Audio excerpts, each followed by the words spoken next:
আমার কোনো টাকা লাগবে না, তৃণমূল বিধায়ক ও প্রাক্তন পুলিশ কর্তা হুমায়ুন কবিরকে জানিয়ে দিলেন কালীগঞ্জে নিহত নাবালিকার মা সাবিনা ইয়াসমিন। কিসের জন্য এইরকম সব আমাকে করবেন না। আমার কিন্তু আমি আজ ভোট দিলাম।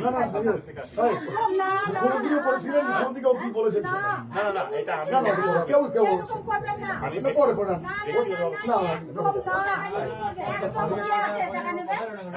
বুধবার কালীগঞ্জে নিহত নাবালিকার বাড়িতে যান ডেবরার বিধায়ক হুমায়ুন কবির। বিধায়ক নিহত নাবালিকার মায়ের হাতে আর্থিক অনুদান তুলে দেওয়ার চেষ্টা করেন, কিন্তু তা ফিরিয়ে দেন নিহত নাবালিকার মা সাবিনা ইয়াসমিন। আমার জমি আছে, বাড়ি আছে, কিন্তু নেয়ার আর কেউই নেই।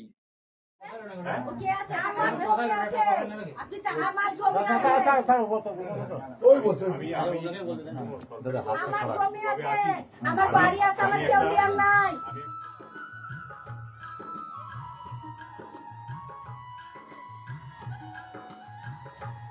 আমার মেয়েকে জানে যে ও লালের মেয়ে, ও অন্য পার্টি, আমরা অন্য পার্টি। আমার মেয়েকে দেখতে গেছে, মেলা লোক আসি ভোট দেন করছি, মেলা লোক। আমার ছোট মেয়ে আমাকে টেনে টেনে ওইখানে নিয়ে গেছি। কিসের জন্য এইরকম সব আমাকে করবেন না। আমার কিন্তু আমি আজ ভোট দিলাম।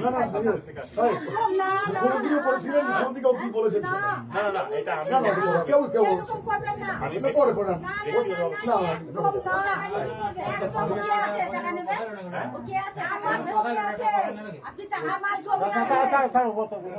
ওই বলছে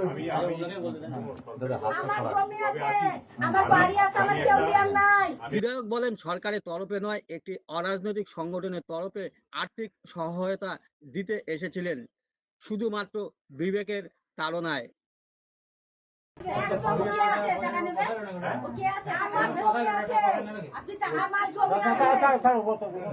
ওই বলছে আমার বাড়ি আছে, আমার কেউ নেয়ার নাই। আমি একটা অরাজনৈতিক সংগঠনও করি। আমার যাই পরিচয় থাক, আমি কোনো পরিচয় আসিনি। আমি একটা রাজনৈতিক সংগঠন, অরাজনৈতিক সংগঠন করি। কারোর টাকাই নিচ্ছে না আমাদের কাছে, কারোর কাছে আমি যাবো, ওরা বাচ্চাটার আমি যেখানে মাটি দিয়েছেন আমি পুরো গাছ। এই কারণে আপনি কোথায় থেকে এসেছেন? কোথায় বাড়ি আপনার?